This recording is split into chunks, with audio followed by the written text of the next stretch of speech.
जाधव आहे. मी इयत्ता 10वी अ मध्ये शिकते. माझे नाव नदीरा होतं. मी इयत्ता 10वी अ मध्ये शिकते. हा प्रोजेक्ट आम्ही माणसांचा बचाव करण्यासाठी बनवला आहे. जर जंगलाच्या जवळ जंगलाच्या जवळ जर माणसांची वस्ती असेल तर त्या जंगलांमधून प्राणी येऊन माणसांना त्रास देतात व त्यांच्यावर हल्ला करतात. माणसांचा बचाव होण्यासाठी हा प्रोजेक्ट बनवला आहे.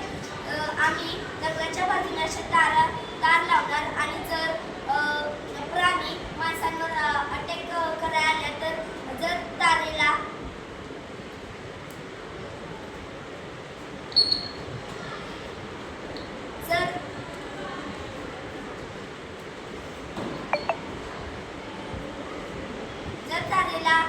प्राणी चिटकला तर आवाज येईल व तिथून माणसांना सांगतील की जंगलातून प्राणी बाहेर येत आहेत व ते